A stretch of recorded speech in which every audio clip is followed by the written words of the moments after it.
Welcome to ET with GOTB. The final international window of 2025 is done and dusted. Let's get into it. I'm Rachel. I'm Sophie. And this is Extra Time with Girls on the Ball.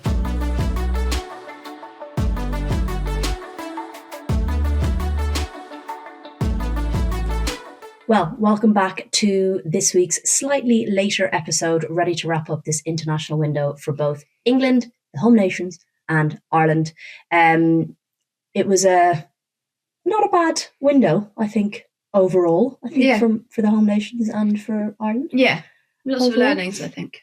I mean, the main thing Northern Ireland learned was rest. Yeah, because they didn't actually play any games. But lots to get into in this episode. We're going to chat through that and then have a quick look ahead to the WSL, which returns this weekend as well. Before we do that, this is your weekly reminder to make sure you're subscribed or following wherever you listen or wherever you watch this podcast. Make sure you're following us as well across all of our socials. We are at Girls on the Ball on everything, and do subscribe on Substack as well. We're doing some fun stuff this December. A bit of a look back as well as maybe a look ahead to 2026. Quite good because it makes you realise that it's been a very busy year. Yeah. And it's hard to remember that. I think, like, I was talking to someone yesterday, and it's like you forget that the Euros was the same part of this year. It feels like a distant memory. So actually, when you reflect on everything, it's been pretty damn good. Yeah, I think when you do a year as opposed to a season, it kind of gets, the tournament goes into the summer of like last season, and then new season starts and you're a bit like all over the place. Isn't it mad that my voice is still not 100%? Maybe it's just serious case of laryngitis. What, like kind of raspy? Brilliant. Just call me Magda Eriksson. Okay, England. 2 games for England this window. China and Ghana, which was quite exciting because they hadn't played China since the World Cup in 2023. I think they'd only faced each other like 6 times in the past, and they had never played. This was the 6th. Okay, and they'd never played Ghana either, which is quite exciting. It's mad to think there was a typical debate, women's football debate, about whether it was the 6th or the 7th, and then it turned out the one that was the potential 6th or 7th was a unrecognised friendly in Macau in 2007. So it's officially 6. What makes a friendly unrecognised? Like they play behind closed doors, or if it's not been like... Do you remember like a couple of times before the Euros they played like the Netherlands, and that's not an official friendly. So you have to register it as an official friendly, I think. Oh, interesting. So you'll just kind of agree to get together at a certain time and play a game, but you just don't tell anybody else? Yeah, and like when it's behind closed doors, it's like a training game. So for the Republic of Ireland? That will be an official friendly. It depends how they've designated it, but I imagine that will be an official friendly. Interesting. Anyway, as ever, there was plenty of discourse and narrative that came halfway through this international window, and we said on our live, if we wait until the Ghana game and see what happens from the Ghana game, then maybe we could discuss this window as a whole. And it turns out, Sophie, we were right. It was worth waiting. I guess what were your main takeaways from this window? Because I think China and Ghana pose very different threats. And I think sometimes, you look at a team ranking and you think they're perhaps going to be better or not as good as the ranking might suggest. But then you see the kind of actual context behind it. China are going through a bit of a transition at the moment. They're gearing up for an Asia Cup. They're not looking in great form.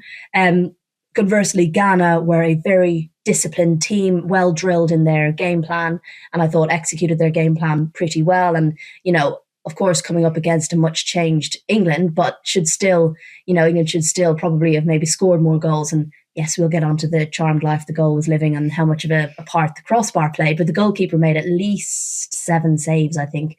And I just thought they were disciplined as a nation, so as a team. So I feel like both games provided slightly different tests. Yeah, I mean, they're very different oppositions. Well, they play in different styles. I think context is also key of where the two sides are at. For China, they are very much in transition mode.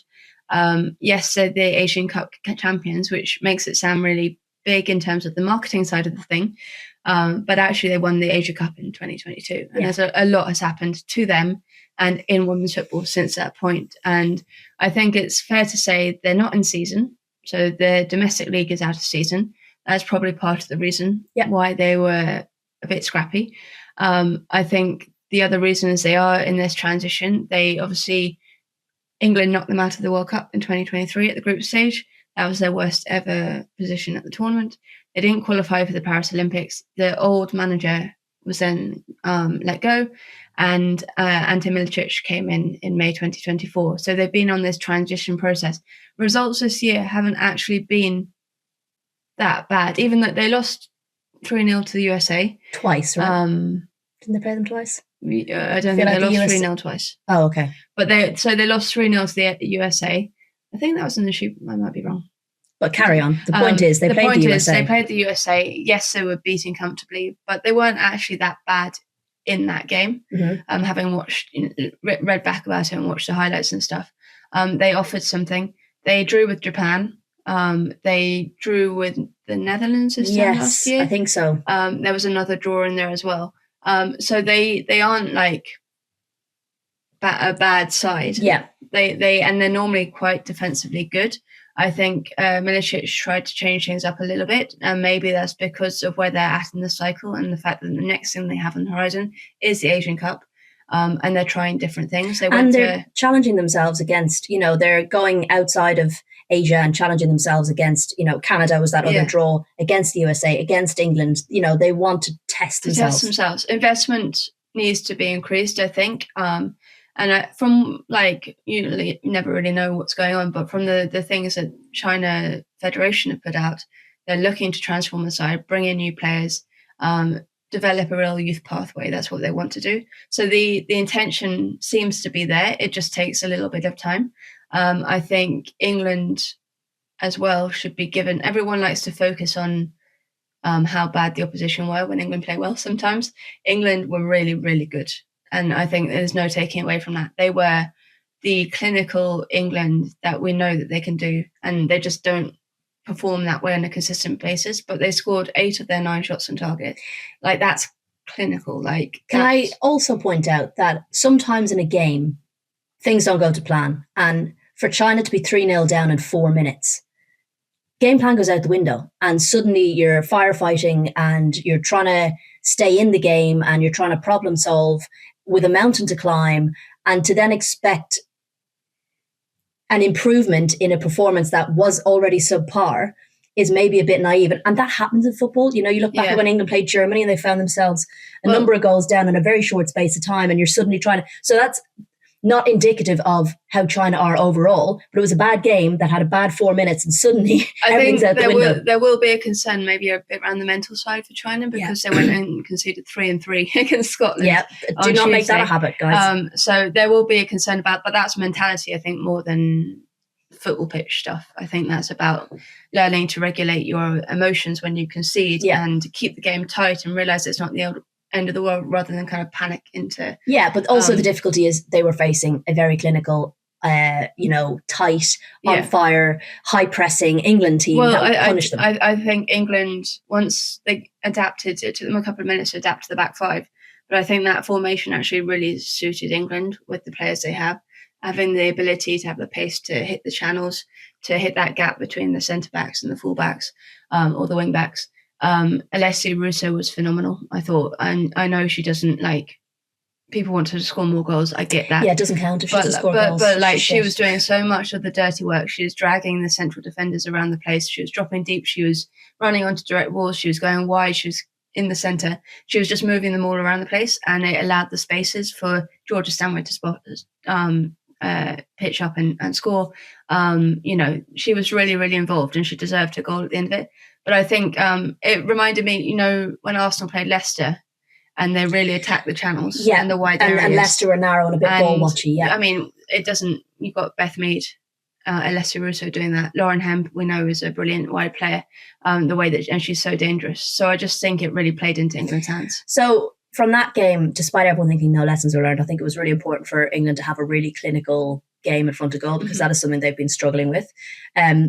It contributed to the relationship building as well. We've seen in games, I think against the Brazil game, where everyone just looked a bit off and, balls were just a little bit too long and, it just wasn't quite clicking. So having a game where things click is really important for the relationships. And I know people will look at it and say, well, they've played together before and some of them play at club. They don't need these games. It should be the youngsters, but they do need these games to be playing as this unit all together. And Serena Wiegmann pointed out in the press conference ahead of the Ghana game, we think 2 years, well, now 18 months is a long time. Obviously, you need to qualify for the World Cup first, but you think that 18 months is a long time. Actually, that's 8 international windows. So 8 opportunities for the side to get together and play football. And that's not actually all that much. So it's all very well demanding wholesale changes. There is a myth, I think, that Serena Wiegmann doesn't bring in new players. Well, can I read your list? We had debuts for Anna Moorhouse, a very short one for Anouk Denton, minutes for Lucia Kendall, Lotte Wubben-Moy. I know people don't consider Lotte Wubben-Moy a newbie, but she's a player who very rarely gets minutes, so she got plenty of minutes. Taylor Hines with minutes. Aggie Beaver-Jones getting more minutes, which everyone's been calling for. Lauren Hemp is back from injury, important minutes for her. Jess Park getting minutes. Grace Clinton getting minutes. Laura Blake-Hilda-Brown. So she does rotate when she has to. How many players have come through the under-23 team, which was set up when Wiegmann came in? Of the current setup, 10 of them have been through the 23s since 2022, I think, or the end of 2021. So, no, 2022. So that's like a good proportion of the current setup have been in the under-23s. And I think it's easy. It made me laugh. And Aggie Beaver-Jones did the press conference ahead of the Ghana game. And, she's still really young. And because she's been in the setup for a year, everyone now thinks she's part of the furniture, I think. And you're looking to the next Aggie Beaver-Jones to come through. Actually, she's very young. She's still settling into the squad. Her, Grace Clinton, Jess Park, they're all like really new. Laura Blake-Hilda-Brown. And they're going to take time to really establish themselves. I think also people forget that, say if you look at the starting team on Saturday, the kind of core group of players you had, Lucy Bronze, Kira Walsh, Georgia Stanway, Alessia Russo, Beth Mead, and Ella Toone and Lauren Hemp.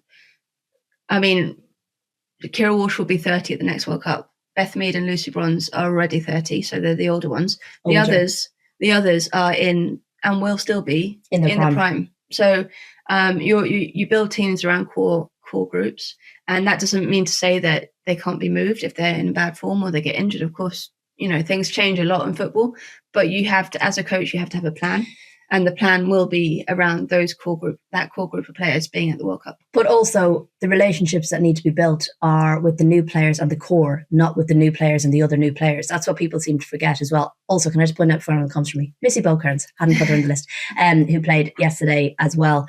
But I think what the Ghana game showed us is what happens when you put lots of new faces in together. 7 changes. That haven't really played together before.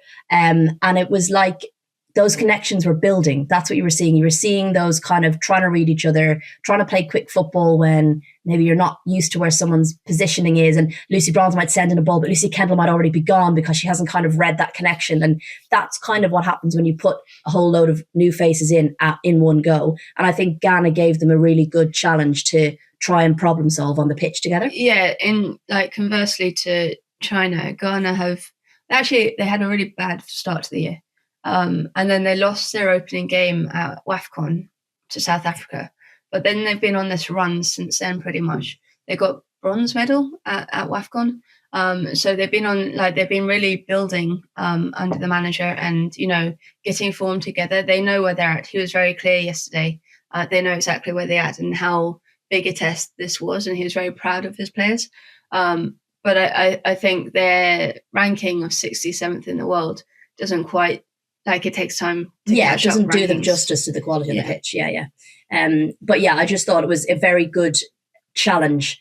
But equally, I thought England defensively managed it really well. And I spoke to Lotte Wubben-Moy in the mix zone afterwards, and she was saying, she was asked by someone else about kind of the defensive work, and she said, well, Serena, and the staff want us to defend from the forward players backwards. Mm-hmm. And you defend by having the ball and attacking and pressing your opposition.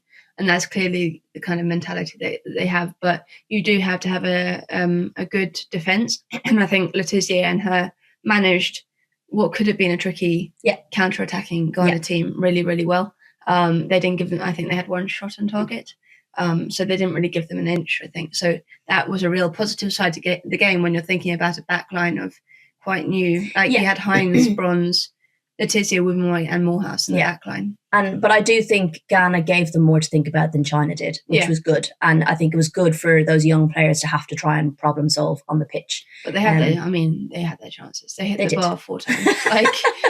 when you like, I have a real superstition about the bar. If you hit the bar twice, it's like something happened. Like it's not going to happen. It took a penalty. Yeah, basically. But you could see Serena getting a little frustrated on the sideline because she knew that they could have been further ahead and it could have been more comfortable for them. I do want to point out some quite wholesome moments at full time. There was a lot of shirt swapping, which was lovely. There was boot giving, there was photographs being taken. I got some lovely shots of the players getting pictures all together, and one of the Ghanaian players wanting a photo with Chloe Kelly and showing her version of Chloe Kelly's penalty kick, which I thought was super cute. Did you get a photo of that? I didn't get a photo of that. And no, it was really because I was on a big lens and I was trying to get like them up close, and then suddenly she was doing the big kick, and I was like, and that would have been a great shot. But no, it was just really nice vibes. I think Lotte was also asked about that in the mix zone afterwards, and she said that Lucy was asked if she would follow someone on Instagram during the game. It's just like quite funny. But I also think for them, for Ghana, that was a great performance that they can come away with. A great performance, but also, like African football generally is going through an explosion at the moment in terms of the growth of it. It's still significantly way behind, I guess, the Englands of the world and the USA's of the world, but they are doing a lot. Ghana seem very, very invested in developing their women's team. But for these players who don't, play in Europe a lot or play in the big leagues, to be like playing Lucy Bronze is going to be a huge learning moment for them, but also a huge moment just as footballers and football fans of football. And I think, in his press conference, the Ghanaian manager was kind of pitching for his goalkeeper to get a contract in Europe, and he didn't understand why she wasn't being picked up yet. She's very tall.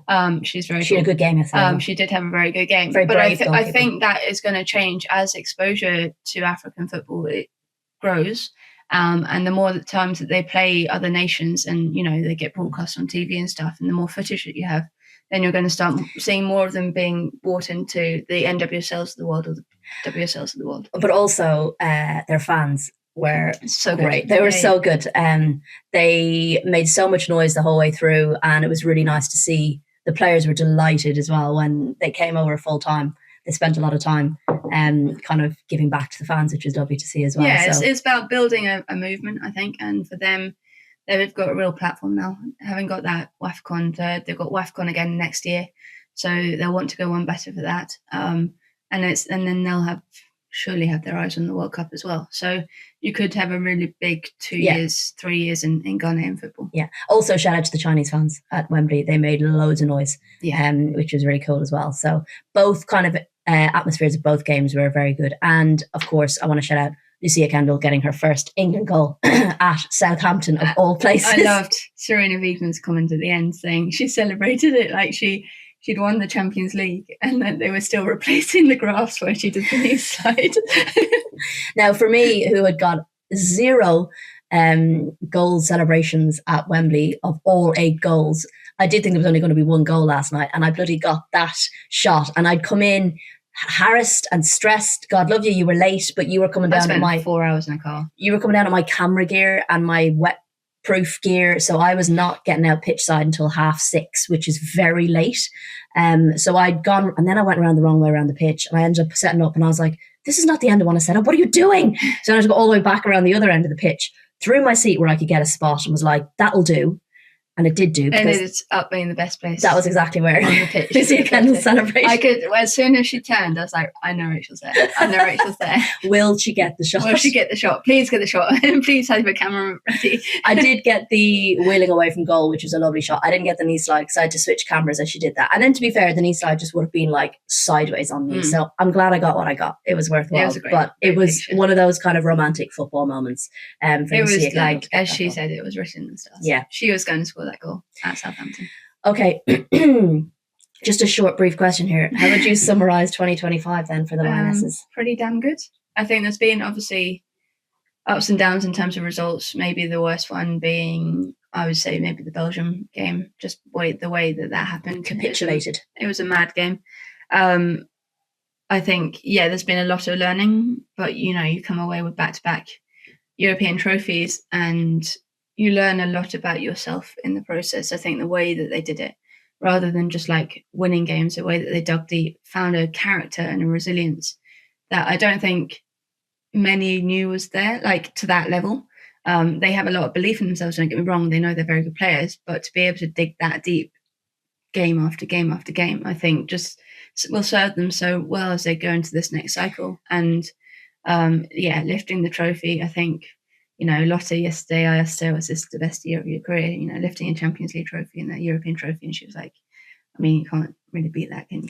I do wonder as well if it's a bit of a lesson for fans after the kind of smooth run of Euro 2022 that international football isn't always perfect, and you can win a major tournament even when you don't play your best football, and you can play some unbelievable football and not win a major tournament. So it's a reminder that like these players don't play together week in, week out. The manager doesn't have the choice to say, oh, I'll bring in a better striker in the next window.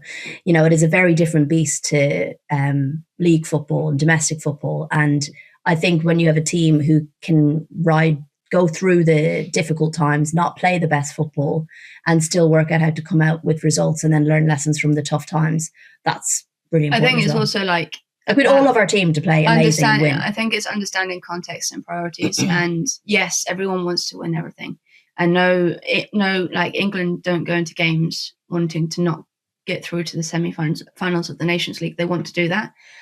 But there are ups and downs. And when you come together during a season, especially, not talking about major tournaments so much, but when you're, meeting up once every, 4 or 5 weeks, having 2 games, and inevitably half your brain is going to be on your domestic season and the rest of the campaign. Like it is hard to switch focus, I imagine. And footballers are very good at compartmentalizing, but there will always be a subconscious level to that, I think. Trying to get through a season and trying to get it through it fit.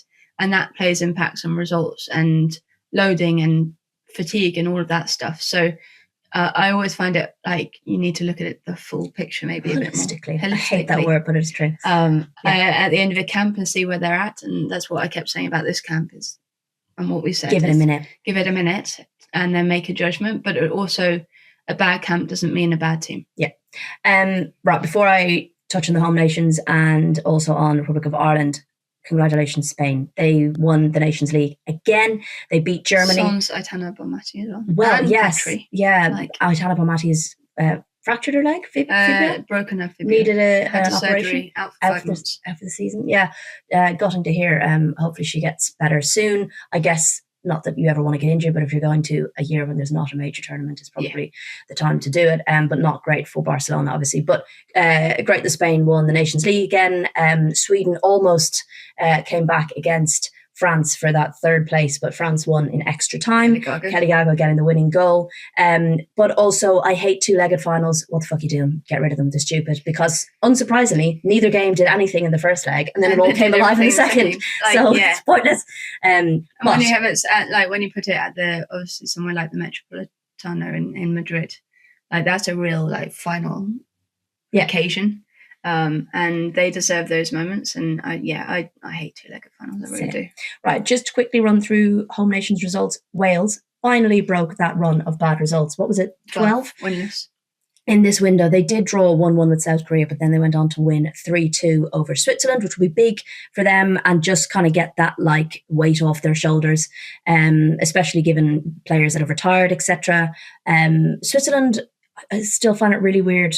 The sacking of Pia Sundhage was very strange. They seem to go above and beyond in their Euros and their hosting. So that whole situation, surprised but look, good for Wales to get that win particularly, and get a positive window for them. Scotland drew 1-1 with Ukraine in a game that I think they started really well and probably could have put to bed in the first half. Yeah, they didn't play very well though. No, but in terms of opportunities, they did create, and it ended up being 1-1. A great debut goal for Maria McInerney, but also, it wasn't an assist because it was the ball before the assist, but Sandy McIver with the pre-assist assist. The assist to the assist. Yeah. They then went on to beat China 3-2. That looked like a game that they potentially were going to run away with because they scored 3-3 or 3-4. And as we said, not a habit China want to start making. But China made a comeback. Yes, or Scotland let them back into it, one or the other. Anyway, it ended 3-2 in the end. Scotland hung on to win that one, which is good. But that's definitely something China are going to want to cut out. Northern Ireland, as we said, didn't have any games this window. Republic of Ireland, one game in this window, a behind closed doors game. Ireland won 3-2 against Hungary. There was a lot of complaining about the fact that the game was behind closed doors. How dare they? But, anything to complain about. Why are behind closed doors games useful sometimes, Sophie? Well, I think Carla Ward said it that why would she, it gives her an opportunity not to show her hand completely to France ahead of the World Cup qualifiers. Won't they get the footage? They probably get the footage, but I think it's I don't know. But I also think, you can try different things without feeling the pressure of having fans on your back and stuff like that. She can try different options in games without, obviously you want to win every game, but I think it just gives you that bit more like a flexibility in a way.